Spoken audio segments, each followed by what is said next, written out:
All right, so your property value went up, your taxes went up. This is no good. It's no good. What are you gonna do? Sell your house. Yeah, well, that's an option. Yeah. What if you can't sell your house? You gotta go and try to convince the county that your taxes should be lower and that value of your house is lower. That's right. So guess what I got to do yesterday, Jen? I know what you did. She knows what I did because she was with me. We took a field trip. We took an adventure down to the Board of Revision for Hamilton County, which is down on Court Street. By Kroger. Oh yeah, it is right by it's right by that big Kroger down there. Yes, and we fought the board. So you have a certain time period of when you are able to present your case for why your house should be a lower value. Yeah. So really, just Well, to give context. Yeah, let's back up just real quick about that. There's only 3 months in the entire year that you can request it, that you can send in your paperwork to dispute your property value and request that your value get lowered or your taxes get lowered. And that's only January, February, and March. Yeah. And you fill out a form. Right. And then you submit comparables or an appraisal. Right. Or something. Evidence basically to back up the fact that you want your property value lower. And then the board kind of has 3 choices, which is like, the first one is they can agree with you and say, It doesn't happen. yeah, it doesn't happen. They can agree with you and say, congrats, we agree with you and now your property value is this. Or 2, they disagree with you and you have to go appear before the Board of Revision. Or 3, they just ignore you. Yeah. So I didn't get ignored. Great. But they also didn't agree with me. Well, no. So, which we knew was going to happen. Yeah. Okay, so go ahead and finish what you were going to say about the showing up, going down there, that kind of stuff. Yeah, so then what will happen is once they'll say, yes, you can come down and dispute your case and tell us how your value is lower. And during that time, the appraiser also submits their report to say why they valued it so high. Right. So you have a chance to review that, and then you'll want to prepare evidence. And I'll say you have a chance because they literally sent me the appraiser's opinion less than a week before my hearing. So you need to be prepared, even though the paperwork says you have to get it in 10 days prior to the hearing. Yeah. You just need to be prepared to have it in. It's going to be about a week or so. They send you like, okay, here's your hearing date. And it was like it was just a little bit over a week that they gave me the notice and then sent me the appraiser's report the following week. So I had like basically less than 7 days to just do what you can. Yeah, get your stuff together. Fortunately, they did accept her paperwork that she brought in. So Amber was able to get a third-party appraisal, like an independent appraiser, more similar to the value that she was requesting, less similar to their value. Yeah. And then you also wrote your own letter. Yes, so I did. Tell them the points that you had in that letter. Okay. Well, first I should probably give a little context which house I'm talking about because it's not my own house that I was disputing. It is the mayor's mansion. The mayor's mansion. So, and for those of you that don't know me, hi, I'm Amber and I own a mansion. You do? I do. Technically it is. It is a 3-family or a triplex home in Madisonville. It belonged to my grandparents and I bought it from my grandfather's estate when he passed away. By the way, do you think I'm getting any kind of a deal on that? No. Oh, no deal. It was, Jen knows the whole history and I won't get into it here. It's a bad investment. It's a bad investment. I really did it so I could keep it in the family. However, they're valuing this property super, super high based mostly on the square footage of the home. Yes.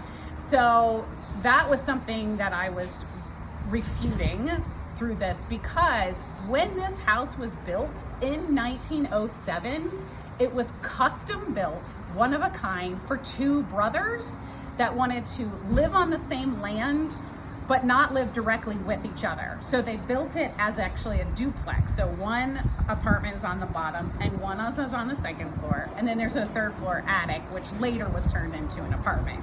So it is very one of a kind. It is custom built. It is huge. No one would ever build anything like that because it makes no financial sense whatsoever. Yeah. So an investor's not going to necessarily buy it. Right. Unless it's for a really good deal. Right. Because there's so much involved with it. But anyway. Yeah, so his whole point, I shouldn't say his whole point, but most of his points were based on the fact that this house is so big. Well, there's no other houses like this, and hers is double the size of this similar house, and hers is double the size. Hers is this. It's like, But if you're an investor that buys residential rental properties, Right. it's not often based on square footage. It's more based on number of bedrooms, bathrooms, and what rent you can get, and how much it is going to be to keep up. So Correct. you'll assess for age. So if you're buying something as an investor and it's over 100 years old, you're going to add more maintenance costs. And especially in this case, it's a custom home You're right. that's over 100 years old. So Right. your maintenance costs are going to be exponentially higher than if you're just buying a 3-family in Deer Park, say. correct, which, you know, might be small or whatever. And the other thing is he was saying these houses are so much bigger. However, each unit in that building is only a 2-bedroom, 1-bathroom. Right. You can still only get what market rent is for a 2-bedroom, 1-bathroom in Madisonville. It doesn't matter how big the apartment Right. is. The apartment is huge, but guess what? It has a formal dining room and a living room and a If you want to grand rent it, entrance. let her know.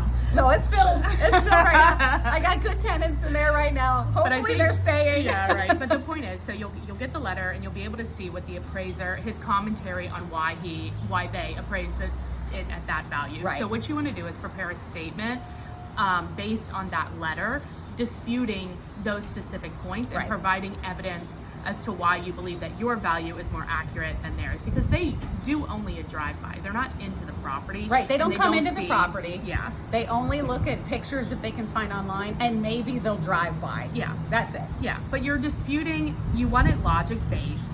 You do want to give them the context if there's any story about the property. So in this case, Yeah. she gave them the context that it's been in her family, that she did not buy it as an investment property. Right. And in this case, that went a long way. They needed that context to better understand, because at the face value, all they saw is, well, she's a realtor and she put it up for sale for a price, and that price was more closely matched with the property, the value that they put on it. So to them, the logic was, well, that's the value. Right. But that was not the reality of what happened in this case. Correct. So Right. you want it logic-based. You presented an appraisal. She went through each of the appraiser's points, explaining how bigger is not better, and that is not how we evaluate residential rental property. Right. Especially Especially, yeah, multi-families. Yeah, so I did. I refuted every point that he had. And let me tell you, he did not like it. He was very not happy. visibly upset Yes. during the hearing. Poor Would guy. not look at me. I was staring Did you at turn him down as a tenant, maybe? Oh, maybe I did. Maybe I turned down a date from him. Oh, a date. It could have been it. Aren't you married? I am married. Awkward. Anyway, that's a different video. Yeah, that's So Yeah. you're presenting your case in front of the board. We would recommend that you write it out so Yeah. that you can read it. It was about 15-ish So they minutes. give you 20 minutes. So if you can make your presentation clear, concise, and within, like, I would say less than 20 minutes, Yeah, maybe 10. because then the appraiser has a chance to then like rebuttal what you have said. And then if they have follow-up questions, they'll ask you. And like, I had a chance to kind of give a rebuttal to what he said, because all Right. the stuff he said was exactly what I already refuted, and he was just pissed off. Right. And then the board will then get their clarification questions answered, and then they vote. And interestingly, they come up with their decision right there. Yeah, and right that's there. why you want to get your documents in ahead of time if you can. So they can review it. Right. But Yeah. yeah, they came up and I would say you won. I mean, I'm going to take it as a win. It's a win. Because the value wasn't as low as what I had hoped, or what I still believe. But it was a lot lower. But it was a lot lower.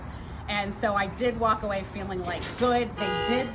Oh, that's probably the end of our video, right? Is that the end of our video? It's Yeah, I telling think us. so. Wrap it up. Anyway, so if you have questions, if you are thinking about disputing the value of your house, if you have questions, you want more clarity on what I did and maybe some tips I can give you, I'm happy to share those with you. So, like, send me a message, hit me up. If some of you guys have my cell phone, hit me up. Maybe repeat it. What's that? Yourself. I probably should. It's 513-814-4044. All right, good luck. Thanks. Bye.